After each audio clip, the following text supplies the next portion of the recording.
Welcome to the YouTube channel Gramin Bharat. Abhishek Kumar. जैसा कि आप इस लेक्चर में कोऑर्डिनेट ज्योमेट्री के लेक्चर में समझते हुए आ रहे हैं, सेक्शन फार्मूला को मैंने डिस्कस किया था।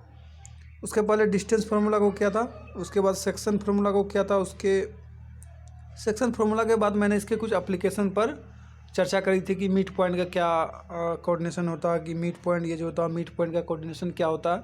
और उसके बाद ये भी मैंने चर्चा करा था कि किसी भी ट्रायंगल में जो ये सेंट्रॉयड होता है, मीडियन को मिलाने वाला ये जी, इसका कोऑर्डिनेशन क्या होता है। और उसके बाद मैंने कुछ प्रॉब्लम पर भी फोकस किया था।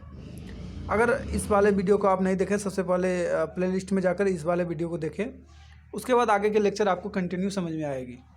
चलिए आज का लेक्चर शुरुआत करेंगे, लेकिन उससे पहले हम एक छोटा सा नोट लिखने का प्रयास करेंगे, जो कि मैंने पहले पढ़ा दिया। उसको कुछ सिंप्लीफाई करने की कोशिश करेंगे। आप नोट को देखिए और समझने का प्रयास कीजिए। जैसे कि आप नोट को देख पा रहे हैं, अगर इफ़ m1/m2 या और m/n, then we can use k/1। इसको अगर ये दिया रहे या ये दिया रहे तो हम इसको यूज कर सकते हैं, या इसके और and reverse is possible. Reverse is also possible. इस बात का क्या मतलब है, अगर ये दिया रहे तो इसके बदले हम ये भी लिख सकते हैं। कहने का मतलब ये दोनों बहुत आर सेम थिंग। अगर ये दिया रहे इसके बदले हम ये भी लिख सकते हैं, लेकिन कैसे लिखेंगे इसके बारे में मैं चर्चा कर रहा हूँ। आप ध्यान से देखिए, अगर m/m1/m2 रेशियो है, तो अगर आप दोनों तरफ इस बात का मतलब क्या है, m1/m2, इस बात का तो यही मतलब है रेशियो का। अगर इसी चीज़ को आप दोनों तरफ m1 से डिवाइड कर देंगे m2 से, तो क्या होगा,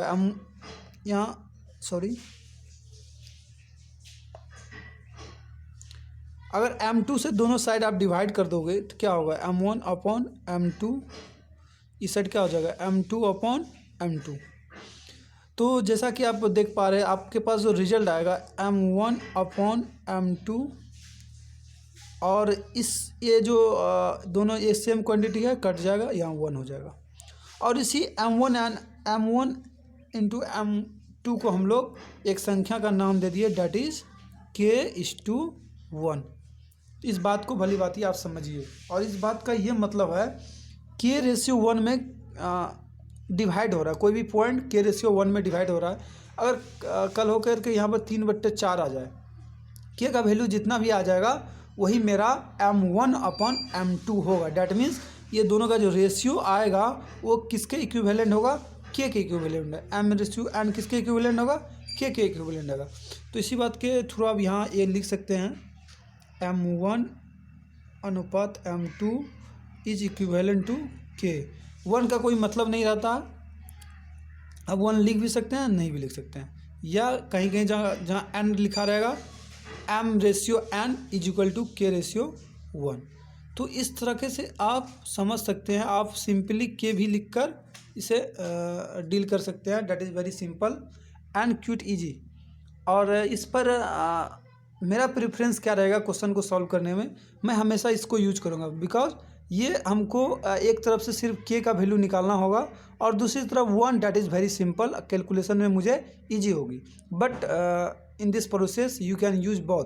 ये भी आप यूज कर सकते हैं, आप ये भी यूज कर सकते हैं, depending on you on the question पर डिपेंड करेगा किसे मैं ज़्यादा प्रेफरेंस दूंगा। चलिए कुछ क्वेश्चंस की तरफ लौटते हैं। जैसे कि स्क्रीन पे आप क्वेश्चन को देख रहे होंगे, ये क्वेश्चन बहुत फ्रीक्वेंटली इस टाइप का, और ये क्वेश्चन फ्रीक्वेंटली जो मैंने डाटा दिया है, एग्जैक्ट डाटा का question previous year CBSE 10 class में बोर्ड में पूछा जा चुका। लेकिन इस तरह के डाटा चेंज करके भी क्वेश्चन आपसे पूछेगा। लेकिन इस क्वेश्चन को पहले समझने का प्रयास करते हैं, उसके बाद इस क्वेश्चन को कैसे हिट करना है उस पर भी हम चर्चा करेंगे और सॉल्यूशन आपको प्रोवाइड करेंगे। चलिए, इन विच रेशियो, किस रेशियो में ये point that is -4,6 divide the line joining a -6,10 and b -3,-8। कहने का मतलब ये क्या है, इस क्वेश्चन को आप समझ गए। चलिए सॉल्यूशन की तरफ लौटते हैं। एक मेरे पास ए है जिसका कोऑर्डिनेशन -6, 10 है, और एक पॉइंट बी है जिसका कोऑर्डिनेशन 3, -8 है, और एक जो पॉइंट पी मेरे पास यहाँ कहीं भी है जिसका कोऑर्डिनेशन मेरे पास दिया -4, 6। हमको ये कह रहा है ये पी पॉइंट है किस रेशियो में इसको डिवाइड करेगा, डैट इज M1 × M2। इसको हमको निकालना है। लेकिन हम यहाँ क्या करेंगे, चालाकी भरी काम क्या करेंगे, हम M1 M2 को कंसीडर नहीं करेंगे। हम क्या कंसीडर करेंगे, जो मैंने अभी तुरंत थोड़ी देर पहले आपसे चर्चा करी थी। क्या हम कंसीडर करेंगे, K/1। K/1 हम लोग कंसीडर करेंगे, और हम लोग जैसे ही K का वैल्यू निकालेंगे समझ जाएंगे कि मेरे पास डिजायर्ड रिजल्ट का वैल्यू निकलेगा। चलिए, लेट P डिवाइड AB। जो AB लाइन है A और यहाँ B है मेरे पास, AB को किस रेशियो में डिवाइड करेगा, let P divide AB into K/1। K/1 में डिवाइड करेगा। ये मैंने एज्यूम किया है, और K का रिजल्ट में, अब चलिए ये जो अगर आ गया, और ये मेरे पास मैंने आपको बताया था कि अगर XY रहेगा इसका कोऑर्डिनेशन निकालना होगा तो सेक्शन फार्मूला से हम लोग कहेंगे। अब यहाँ से सेक्शन फार्मूला से बाय सेक्शन, अब M1 M2 करके भी निकालेंगे तो सेम रिजल्ट आएगा, बट उसमें मैं ज़्यादा ध्यान नहीं दूंगा। K/1 में निकालिए।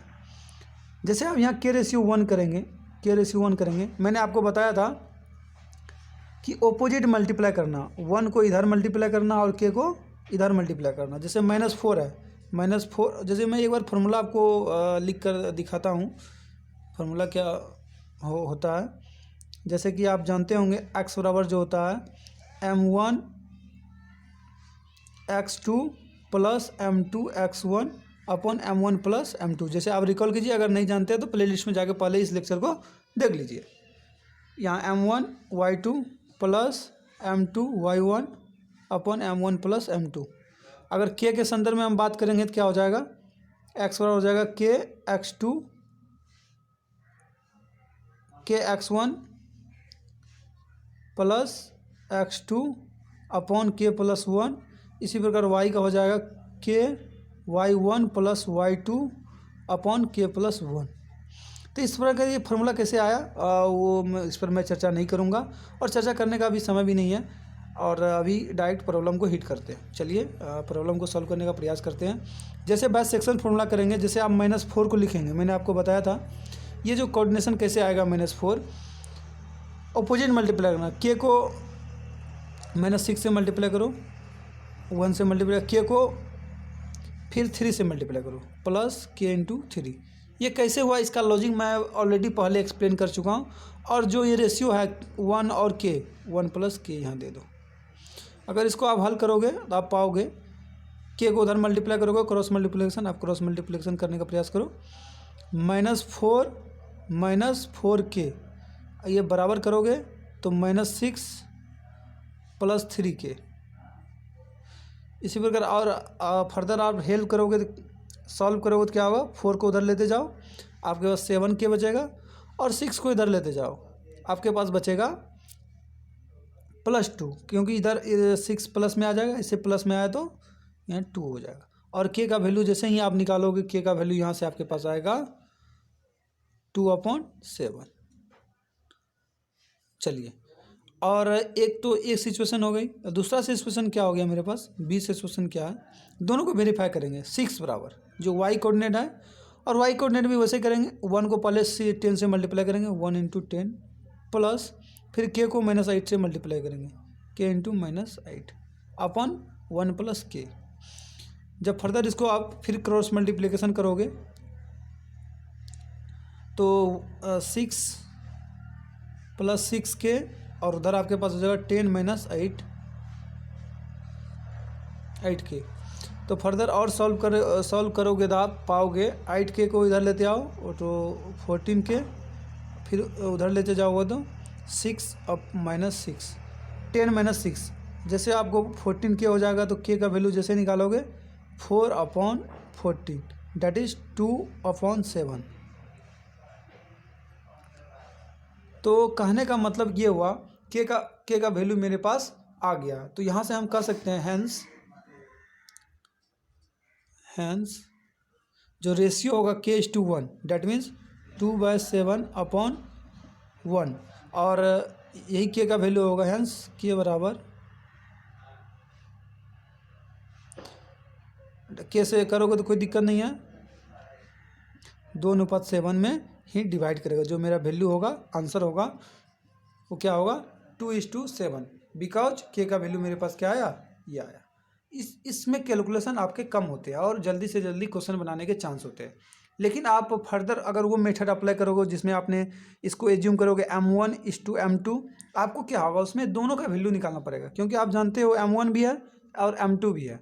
आप मान के तो बना सकते हो M1:M2, लेकिन इसमें आपको सबसे बड़ी परेशानी क्या होगी, पहले M1 का वैल्यू निकालना पड़ेगा, फिर आपको M2 का वैल्यू निकालना पड़ेगा, तब आपको आंसर देना पड़ेगा M1:M2। That is very lengthy and calculative, but if you want to become a good man in the mathematics, तब आपको इसी मेथड को यूज करना है और प्रैक्टिस में लाना। और जैसे ही प्रैक्टिस करने लगोगे, जैसे इतना मैंने समय लगाया, इतना समय आपको लगेगा भी नहीं, और चुटकी में आपके क्वेश्चन हाथ में होंगे और रिजल्ट भी हाथ में होंगे। और जो बच्चे उस मेथड से बनाएंगे उससे काफ़ी आगे आप निकल जाएंगे। जैसा कि आप अगला क्वेश्चन को देख रहे होंगे, क्वेश्चन नंबर 2 इस सेशन का, आज के सेशन का। R 5:5,7 is the mid point, जो मध्य बिंदु है, mid point of the line joining A 3, y and Q x, 9, find the value of x + y। तो इस तरह के क्वेश्चन में आपको क्या करना है, very simple, that is solution पे हम आते हैं। एक A है और एक Q है, जिसका कोऑर्डिनेशन आपको दिया हुआ 3, y, और इधर x, 9 है। और इसका मान लेते हैं कि इसका जो R है और दिया हुआ इसका 5:7 इसका मिड पॉइंट है, डैट इज A = A है। और आपको पता होगा, मैंने मिड पॉइंट का जो फॉर्मूला आपको बताया था, x1 + x2/2, और y का बताया था y1 + y2/2। ये मैंने चर्चा करी है पहले। आप इसी रिजल्ट को हम यूज करेंगे और आगे क्वेश्चन को सॉल्व करने का प्रयास करेंगे। देखिए कैसे मैं इस रिजल्ट को यूज करता हूँ। जैसा कि ये जो x होगा 5, डैट मीन्स इसी को यूज करेंगे, x बराबर x1 + x2/2। तो चूंकि मेरे पास जो ये x है, जो x ये है, ये 5 दिया हुआ, 5 = x1 + x2/2। x1 क्या है मेरे पास 3, x2 क्या है x, दैट मीन्स x + 3/2। फिर क्रॉस मल्टीप्लिकेशन आप कर दो, जो समानता आप सभी क्वेश्चन में करते हो, x + 3 = 5 × 10, 2 × 10, तो x का वैल्यू 7 आ गया। तो ये x का वैल्यू 7 आएगा। और इसी प्रकार y का y1 + y2/2। अब यहाँ लिख सकते हो बाय फार्मूला, मिड पॉइंट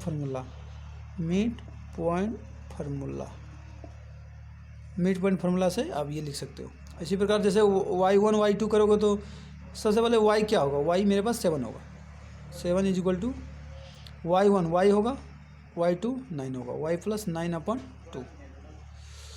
तो इसी प्रकार करोगे तो y + 9 = 14, और y का वैल्यू जो निकलेगा मेरे पास, 9 को जैसे सब्ट्रैक्ट करोगे आप तो 5 निकलेगा। तो इस प्रकार से आप देख पा रहे हो कि y का वैल्यू 5 निकला और x का वैल्यू 7 निकला, लेकिन मेरा निकालना मुझे क्या है, x + y।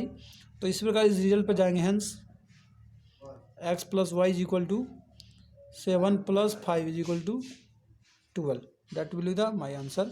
एंड आप समझ सकते हैं कैसे लॉजिकली क्वेश्चन को पूछा जाता है, और इस तरह के ढेर सारा क्वेश्चन हम आगे चर्चा करेंगे। बट इस लेक्चर को यहीं कंक्लूड करते हैं। Thank you very much. आप इसे नोट डाउन करिए, तभी आपको फ़ायदा मिलेगा। और चैनल को लाइक करिए, सब्सक्राइब कीजिए और शेयर कीजिए। Thank you very much.